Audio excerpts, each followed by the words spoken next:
Mateo capítulo 27. Quiero leerles desde el versículo 50 en adelante. Bendito sea el Señor, y poder meditar en este momento en la palabra del Señor junto con ustedes. Dice así la palabra del Señor: en el nombre del Padre, del Hijo y del Espíritu Santo. Mas Jesús, habiendo otra vez clamado a gran voz, entregó el Espíritu. Y he aquí el velo del templo se rasgó en dos, de arriba abajo, y la tierra tembló, y las rocas se partieron. Y se abrieron los sepulcros, y muchos cuerpos de santos que habían dormido se levantaron. Y saliendo de los sepulcros después de la resurrección de él, vinieron a la santa ciudad y aparecieron a muchos. El centurión y los que estaban con él, guardando a Jesús, visto el terremoto y las cosas que habían sido hechas, temieron en gran manera y dijeron: verdaderamente, este era Hijo de Dios. Alabado sea el nombre del Señor. Alabado sea el nombre del Señor. Esta es la palabra del Señor. Y vamos a meditar en esta hora.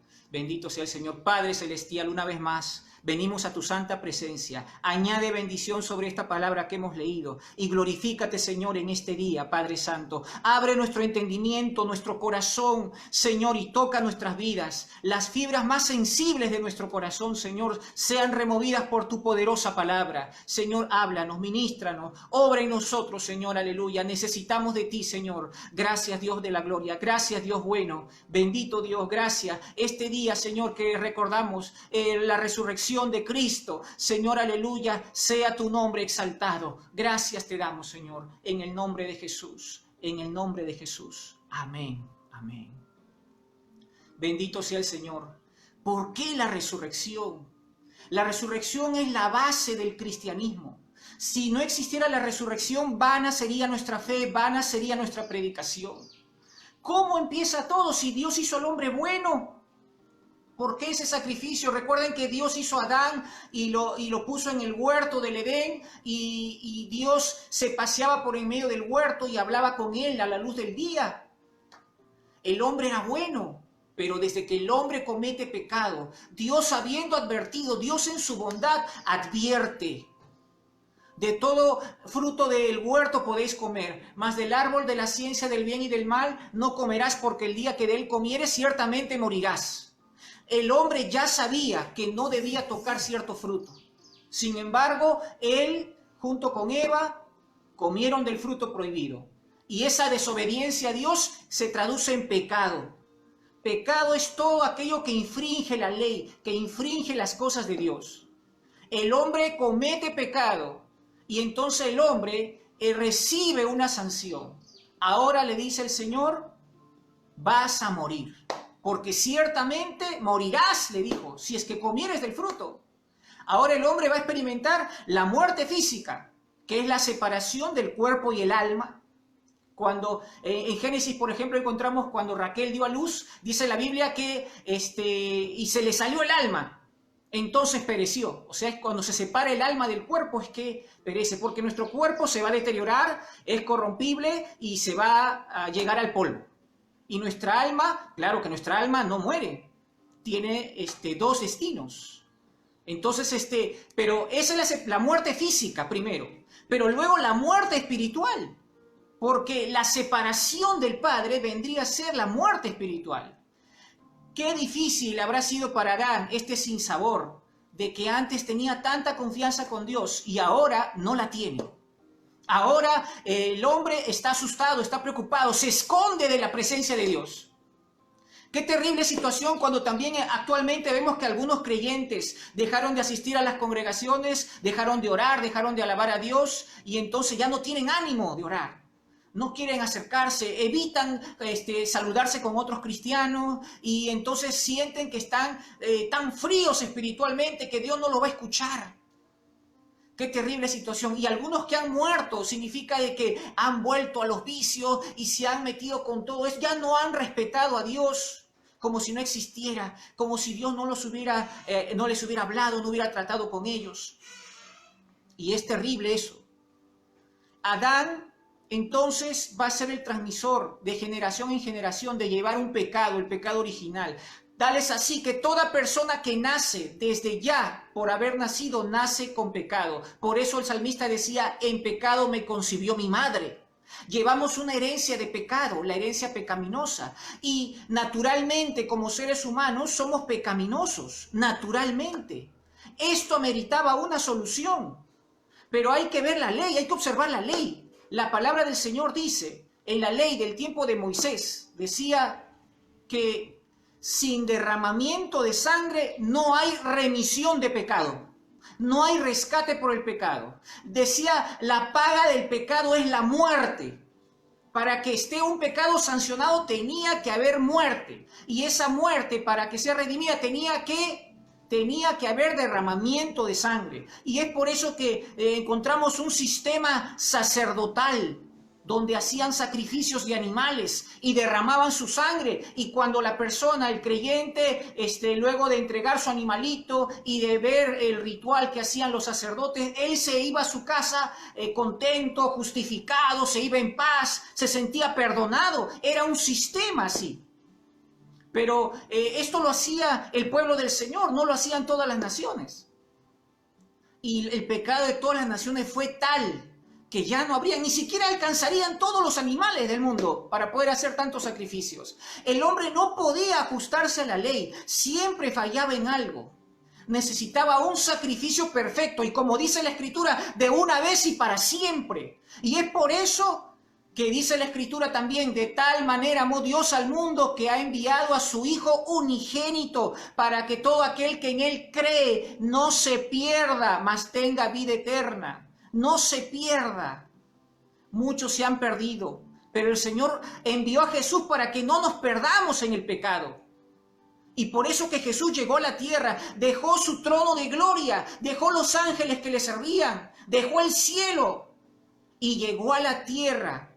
Y empezó a subsistir aún desde una pequeña semilla, formándose en el vientre de una mujer y naciendo. Y la Biblia dice que Él nació sin pecado.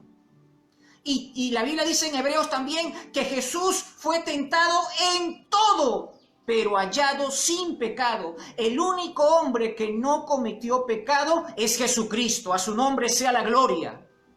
Bendito Dios. Entonces Jesús, estando en la tierra, Él va creciendo en las cosas de Dios, y cuando tiene la edad para respetar las cuestiones de la tierra en ese tiempo, cuando tiene 30 años, le da para ser un rabí, un rabino. Entonces Jesús puede ser un maestro, puede enseñar. Cualquier persona no podía hacerlo. Pero Jesús, desde los 30 años, empieza el ministerio. Es terrible cuando Jesús lee las Escrituras, lee al profeta Isaías y él dice, el Espíritu de Jehová el Señor está sobre mí, por cuanto me ha ungido Jehová para dar buenas nuevas a los pobres, me ha enviado a sanar a los quebrantados de corazón, dar vista a los ciegos, poner en libertad a los oprimidos, predicar el año agradable del Señor. Y cuando cierra esa escritura y dice, hoy se ha cumplido entre vosotros esto. Qué lindo el Señor, que ahora la gente se asusta y dice, ¿cómo es esto? Está blasfemando. Y quisieron empujar a Jesús por el barranco, lo llevaron hasta el barranco, pero la Biblia dice que Jesús pasó por en medio de ellos, se escabulló y ellos no vieron, ¿dónde está? Pensaron que lo habían empujado, pero no era así. La Biblia dice, porque no había llegado su hora. Hermanos, amigos, todos tenemos un momento. Jesús todavía no había cumplido su misión. La mirada de Jesús estaba en la cruz del Calvario, en la redención por nuestros pecados, que alguien tenía que morir, y ese era Él, porque Él era el único sacrificio perfecto. Siendo Dios al 100% y ahora hombre al 100%, pero sin pecado, un sacrificio único de una vez y para siempre, como dice la Escritura, a su nombre sea la gloria. Entonces Jesús cumple todo y hace grandes señales para demostrar que era el Hijo de Dios. Jesús empieza a sanar enfermos, hace milagros, convierte el agua en vino, camina sobre el agua, da orden a la tempestad para que se detenga. ¡Wow! El ciegos, sanó leprosos, sanó paralíticos. El ministerio de Jesús es tan hermoso y tan grande.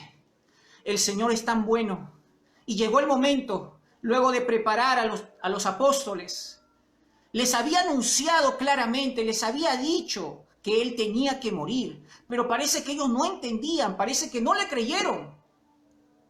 Llegó el momento de la muerte de Jesús. Se cumple, y hermoso, seguramente en estos días han escuchado el sermón de las 7 palabras, las 7 expresiones de Jesús en la cruz, que son muy hermosas de tratar. La palabra del perdón, la palabra del amor, la palabra de restauración. Bendito sea el Señor. Jesús todavía mostrando su amor estando en la cruz.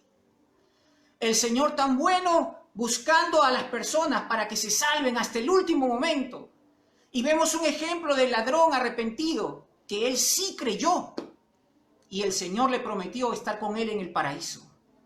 Vemos el amor del Señor hasta las últimas. Pero llegó un momento en que dijo, en tus manos encomiendo mi espíritu. Y expiró.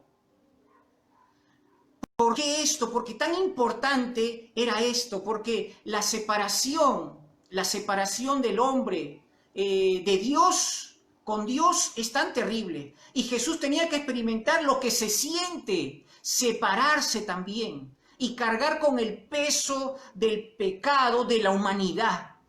Terrible situación que le tocó llevar al Señor. Y yo espero que todos los que están escuchando ahora puedan entender tan grande sacrificio. El sacrificio, no hay amor más grande que este, que uno ponga la vida por sus amigos, dice la Escritura en San Juan. Y miren, bendito sea el Señor, yo creo que el Señor tanto nos amó que se sacrificó. Fue torturado, sabemos que fue escupido. Sabemos que fue golpeado, le dieron de puño, le dieron también con esa vara que simularon que él era como un rey, le pusieron corona de espina, se burlaron de él, sufrió un injusto juicio. Sin embargo, el Señor soportó todo eso y llegó el momento de la muerte. Pero algo pasó, y hemos leído que cuando Jesús murió, ocurrió algo maravilloso. Miren, en parte de esto sucede que en un momento hubo una oscuridad que llenó la tierra. Entonces era como que el Señor estaba, si esta gente no creía en Él, no confiaba en Él, pero aún nosotros creemos que en días de reposo, en días donde dejamos de trabajar, algunos trabajan. Con Jesús no. Mandó una oscuridad el Señor de tal forma que nadie podía trabajar, nadie podía hacer nada. Se detuvo, la tierra hizo luto por el Señor. Y después la Biblia dice también que esto ocurrió a la hora tercera, al mediodía, donde el sol alumbra más. Sin embargo, el Señor permitió esto para que la gente se dé cuenta. Vino un terremoto y la Biblia dice que la tierra tiene que temblar ante la presencia del Señor. Estaba dando a entender que su presencia estaba ahí, tembló la tierra. Daba el Señor más señales. También dice la palabra del Señor que las rocas se partieron. ¡Qué terrible situación! Yo sé que hay algunos corazones que son como unas rocas que necesitan ser quebrantadas en esta hora. Hay corazones tan duros como una roca que necesitan ser abiertos para que el Señor entre con su presencia. Así también dice la palabra del Señor que el sepulcro, salieron del sepulcro las personas que habían muerto, resucitaron esas personas y luego se aparecieron y estuvieron allí con la gente, llegaron a la ciudad, llegaron a Jerusalén. La gente muerta resucitó, algunos pasan por alto esta porción. ¡Qué terrible situación! Bendito sea el Señor. Todo esto ocurrió cuando murió Jesús. Pero cuando Jesús resucitó, ¡ay, bendito sea el Señor! ¡Qué lindo, qué hermoso! Amigos, hermanos, cuando Jesús resucitó, lo llevaron, él primero estaba puesto en un sepulcro. Esos sepulcros eran como dentro de unas cuevas y tapaban, en lugar de una puerta, usaban una roca rodante, una roca gigantesca. Generalmente era movida por varias personas porque era muy pesada. Es así que cuando las mujeres quisieron llevar perfume para poder echar al cuerpo de Jesús, dijeron, pero no hay hombres para que nos ayuden, porque sabían que ellas no podían mover la piedra. Sin embargo, encontraron que la puerta, la piedra estaba removida. ¿Quién lo habría hecho? ¿Cómo va a ser posible si cuando José de Arimatea pide que entreguen el cuerpo para que él lo sepulte y le dan el permiso, luego uno de los guardias dijo, mire, yo recuerdo que este hombre dijo, este engañador dijo que al tercer día iba a resucitar. Por lo tanto, hay que estar prevenidos de esto. Y entonces mandaron una guardia para ellos. Una guardia de soldados para que estén custodiando, para que cuiden que no se lleven el cuerpo y la gente no diga, ah, resucitó, resucitó. Entonces ellos cuidaban. Sin embargo, a pesar de la guardia y todo eso, el Señor se levantó. No es que necesitaba que la puerta o la piedra esté removida. Solamente es una señal para los ojos de ellos. Él ahora resucitó con un nuevo cuerpo. Un cuerpo de gloria. Tal es así que cuando Jesús, ese cuerpo de gloria que tiene Jesús, Él va a salir y se va a aparecer. La Biblia dice que estaba en una reunión, en una casa. Estaban los apóstoles. Y cerradas las puertas, dice la palabra del Señor, apareció Jesús, entró, traspasó la pared. Esto significa que el cuerpo resucitado de Jesús es un cuerpo de gloria. Es un cuerpo que puede traspasar la pared. Es un cuerpo que no se somete, no se sujeta a lo material que tenemos ahora. Ese cuerpo renovado ya no envejece, ya no muere, ya no se enferma. Es un cuerpo de gloria, un cuerpo incorruptible. Por eso dice que morimos en un cuerpo corruptible, pero resucitamos en el Señor, en un cuerpo incorruptible. Esto es lo que promete el Señor. Esta es la grandeza que promete el Señor. Bendito sea el Señor. Esto es lo que ha prometido. En una ocasión, una mujer joven se entregó al Señor y su familia no estaba contenta. Entonces, ella empezó a crecer en las cosas de Dios y todo. Tuvo fe, se bautizó y todo eso. Ellos estaban molestos con ella, su familia. Y ella sufrió un accidente y murió. Y al morir, los hermanos de la iglesia fueron a su casa, al velatorio. Y cuando llegaron, ellos querían cantar y esto, pero el que estaba furioso era el papá de ella. Mira que estaba furioso y estaba lamentándose mucho porque él estaba disgustado con su hija y no pudo decirle, sí, hija, mira, te acepto como eres, acepto tu fe, te quiero mucho. No ocurrió eso. Entonces él quería que su hija por lo menos esté viva, aunque sea un minuto, para él poder decirle, mira, hija, yo te quiero, ya no estoy molesto contigo, haz como tú has creído. No. Entonces él abrazaba el ataúd, el cajón. Entonces ella decía, hijita, le decía, y esto. Y entonces una persona le dice, usted puede hablarle a su hija y ella le podrá escuchar cuando sea la resurrección. Dice, ¿qué? ¿Mi hija va a resucitar? Sí, tu hija va a resucitar. Pero ¿cómo es posible? La palabra del Señor dice, los muertos en Cristo resucitarán. Le mostró la Escritura. Y este hombre se asombró, dijo, entonces yo voy a poder abrazar a mi hija, le voy a poder decir, no sé usted, pero su hija sí, porque ella creyó en el Señor. Usted no ha creído, o usted cree. ¿Usted quiere abrazar a su hija? ¿Quiere hablarle otra vez? Sí, quiero hacerlo. Usted también entonces tiene que estar preparado como ella. Morir en Cristo. Cuando usted muera y es creyente en el Señor, un creyente genuino, sincero, usted se va a poder encontrar con su hija y va a poder abrazarla, va a poder hablarle. Y él se quedó asombrado y aceptó al Señor. Hay algunos que ignoran qué es lo que va a pasar. Dicen, oh, tienen temor a la muerte. ¿Qué va a pasar si me muero? ¿Qué será de mí? Y yo sé que es algo natural, que mucha gente tenga temor a la muerte. Los que sirven al Señor y lo hacen de corazón sincero, la muestra como el apóstol Pablo.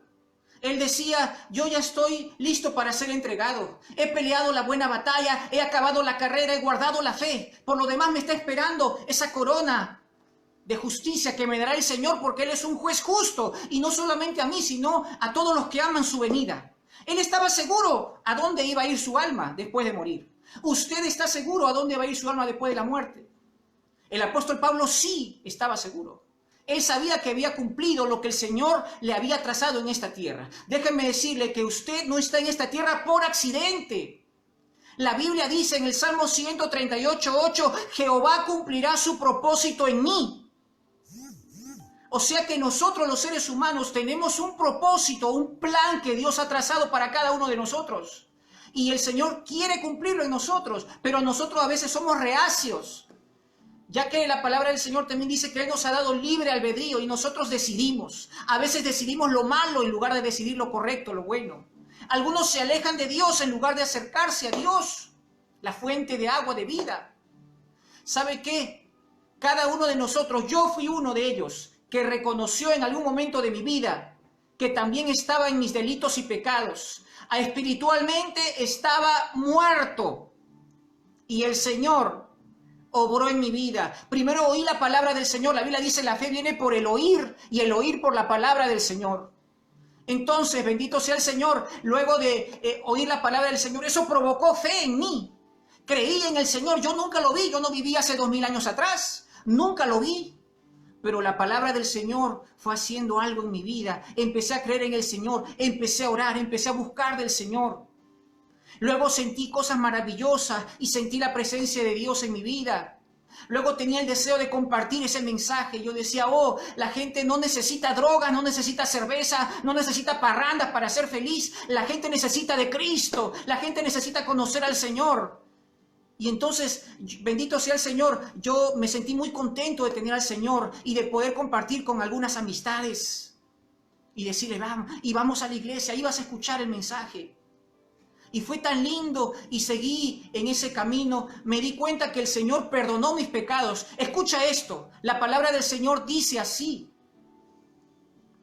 que si confesares con tu boca y creyeres en tu corazón, serás salvo. Mas a todos los que le recibieron, a los que creen en su nombre, les dio la potestad de ser hechos hijos de Dios. El más grande título, la mayor dignidad que puede recibir una persona no es ser presidente, no es ser artista famoso, no es ser el mejor deportista, no. El mayor título de dignidad de todo ser humano es ser un hijo de Dios. Eso es lo más grande que puede haber, ser un hijo de Dios. Amada iglesia, amados hermanos, amados amigos, acércate al Señor. La palabra del Señor dice en el Salmo 4, en Santiago 4:8, acercaos a mí y yo me acercaré a vosotros. Pecadores, limpiad vuestras manos y vosotros los de doble ánimo, purificad vuestros corazones. El Señor nos invita y dice, al que a mí viene yo no lo echo fuera. Venid a mí los que estéis trabajados y cargados, que yo os haré descansar. Llevad mi yugo sobre vosotros y aprended de mí que soy manso y humilde de corazón y hallaréis descanso para vuestras almas. El Señor nos está invitando a acercarnos a Él, de pasar un tiempo, una relación hermosa con Dios. Entonces cuando nosotros reconocemos que Jesús murió en la cruz del Calvario y resucitó, esta resurrección significa vencer el pecado, vencer la muerte. Por eso dice la Escritura, ¿dónde está muerte tu aguijón? ¿Dónde sepulcro tu victoria?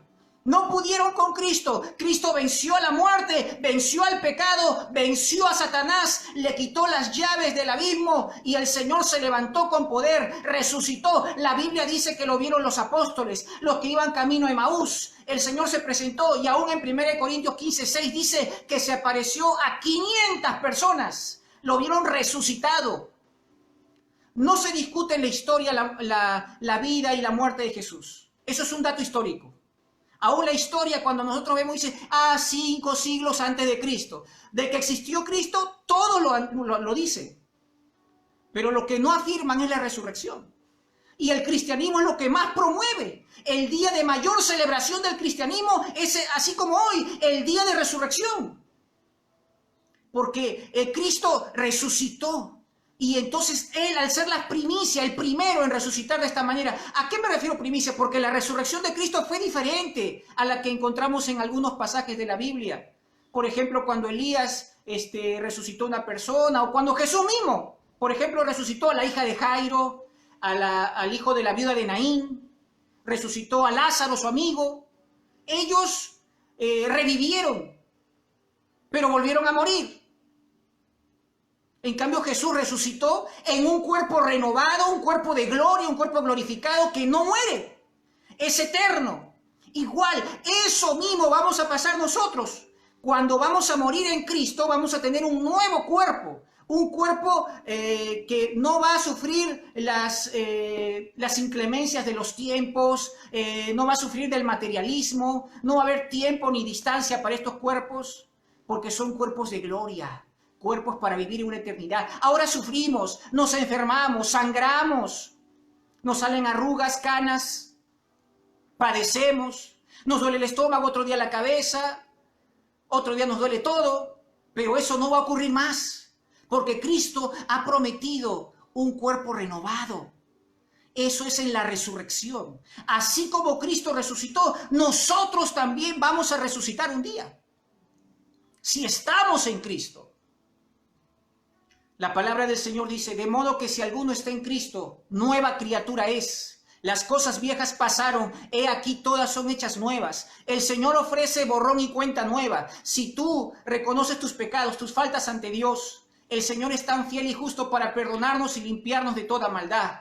Proverbios 28:13 dice, el que encubre sus pecados no prosperará, mas el que los confiesa y se aparta alcanzará misericordia.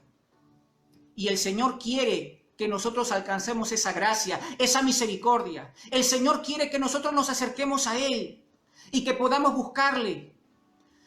Aleluya. Si uno se acerca al Señor, el Señor también se acercará. El Señor nos va a recibir. El Señor dice, el que a mí viene, yo no lo echo fuera. El Señor nos va a recibir con esos brazos de amor. El Señor va a tener una comunión con nosotros, de tal manera de que tú ya no vas a sentir una carga, sino un gozo de poder cada mañana despertar y poder decir en tu primer pensamiento, Señor, gracias por este día. De que no va a haber gente que diga, oye, mira, tienes que orar. Y tú solo, porque tienes aquí a Dios. Entonces eso te va a inclinar a que tú busques de Dios y vas a orar. Nadie te va a decir, oye, mira, tienes que cantar, tienes que alabar a Dios. Si no, eso te van a hacer, vas a querer alabar a Dios. Significa que estás desarrollando comunión con Dios. Significa que tienes vida espiritual. Hay gente que está muerto espiritualmente porque no quiere saber nada de Dios. No alaba a Dios, los muertos no pueden alabar a Dios. Hay personas que no quieren saber nada de la Biblia. Leen muchas cosas, pero no la Biblia. Hay gente que habla, conversa muchas cosas, pero nunca conversa con Dios ni 5 minutos. Pero el Señor quiere hacer algo hermoso con nosotros. Esa resurrección que hizo, y aparte de todas esas señales, las piedras, las rocas se partieron, los muertos de los sepulcros resucitaron, muchos de ellos, no dice todos. Bendito sea el Señor. Así también hizo algo maravilloso. El velo del templo se rasgó y se abrió de arriba hacia abajo. Se abrió en dos.